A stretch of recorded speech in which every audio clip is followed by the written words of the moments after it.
Hi friends, this is Selvajan here. Welcome to my networking channel. Hope all are doing good and safe. And today the topic I'm going to discuss how to configure the backbone first. And my last video is shown about the backbone first theory. And this video let us see how to configure the backbone first, right?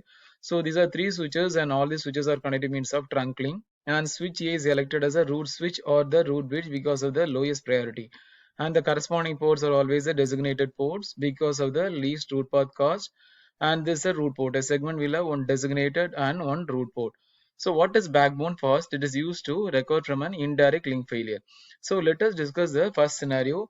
So when there is an indirect link failure, why it is an indirect link failure? From switch C perspective, this is an indirect link failure. When this link fails, since it is not directly connected, it is always considered as an indirect link failure. So when there is an indirect link failure, the switch B will send an inferior BPDU. So inferior BPDU is nothing but inferior BPDU or BPDU sent when it has lost connection to the root bridge. So it will switch B will send the inferior BPDU to the switch C. So the switch C in the first scenario, the backbone first I have not enabled. So switch C will discard the inferior BPDU. Then it will wait for the maximum age timer, that is around 20 seconds. Then it will move from this non-designated port to listening port.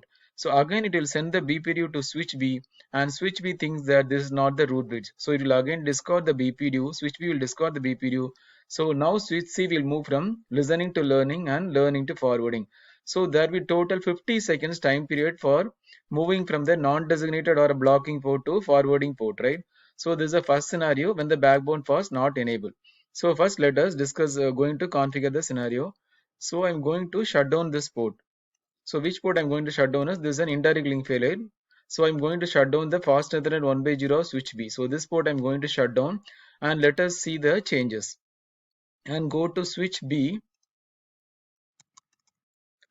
go to configuration mode and interface fast Ethernet 1, and let us shut down the port.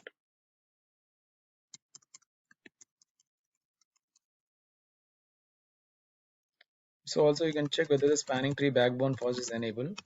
So this is disabled, right? So always you can check that. So disable. So spanning tree backbone first is disabled. So I disable this. That's the first scenario, right? So what happened? It is waiting for the maximum age timer. It is trying to waiting for the maximum age timer. Then what happened? After the maximum age timer expires, it will automatically move the port to the listening stage. You are missing, right? Faster than a 1/2 went to the listening stage.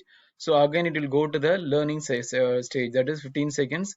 Then it will enter into the forwarding stage. Show spanning tree VLAN 1 brief. So this also you can see. So now it went to the forwarding stage. So totally it took around 30 seconds, right? 50 seconds. So first is the maximum age timer, this is a 20 seconds, and listening to learning is 15 seconds, and again learning to forwarding is another 15 seconds. So totally it took 50 seconds for convergence, right? So immediately this fast Ethernet 1/2, which is in a blocking port, it took around 50 seconds to move to the forwarding, and automatically the traffic will be forwarded via this link. So this is the first scenario when the backbone fast not enabled.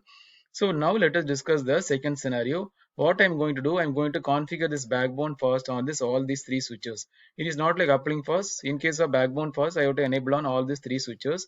So let us first enable the backbone first. So before that, what we can do, we can activate the port. I already shut down the one port, right? So we can activate the port. Oh shit. So after that, what we can do, let us configure the backbone fast on all the switches, right? Spanning tree backbone fast on all the switches. Backbone fast. I enabled on switch 1, switch 2, and switch 3. All the switches you can also check by this so spanning tree backbone fast. So I enabled on all the switches. So now let us discuss the second scenario when the backbone fast is enabled on all these three switches, and when there is an indirect link failure between switch A and switch B, this will send the inferior BPDU, right? Inferior BPDU to switch C.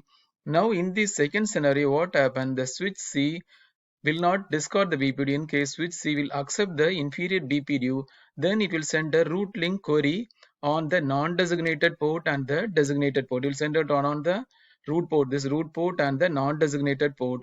Once it receives a response, what happens? This non-designated port we'll skip the maximum age timer. The maximum age timer is 20 seconds. Then it will move from listening to learning, that is 15 seconds, and learning to forwarding, that is another 15 seconds. So now there will be only 30-second time delay for a non-designated port transition to the forwarding stage. So it will take place from non-designated to forwarding will take place only around 30 seconds for convergence in case of enabling backbone fast. So when the backbone fast is enabled, we can save around 20 seconds since it is keeping the maximum age timer. So only there is a 30 seconds delay from moving from a non-designated to the forwarding. So that is a scenario I'm going to discuss now. So let us go to the configuration. Okay, so I go to the configuration. I have activated this port and I configure the backbone first on all these three switches, right?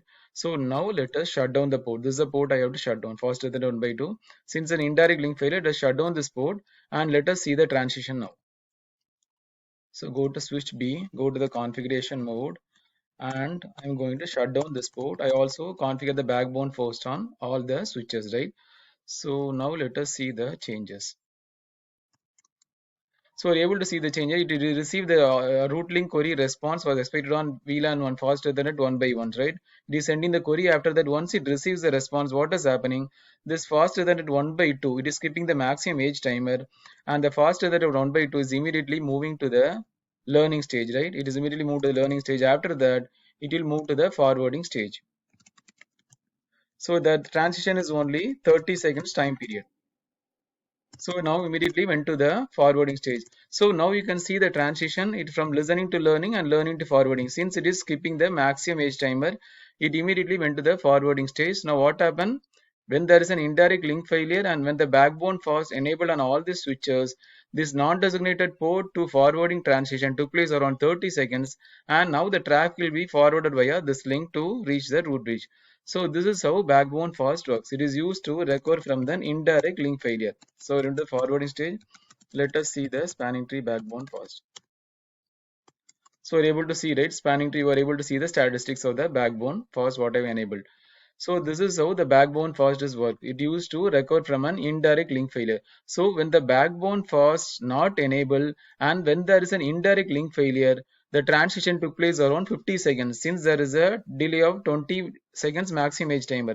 But when I'm enabling the backbone fast on all these switches and when there is an indirect link failure, it will skip the maximum age timer and it will move from listening to learning and learning to forwarding. So only there is only 30 seconds time delay and we can save 20 seconds maximum age timer.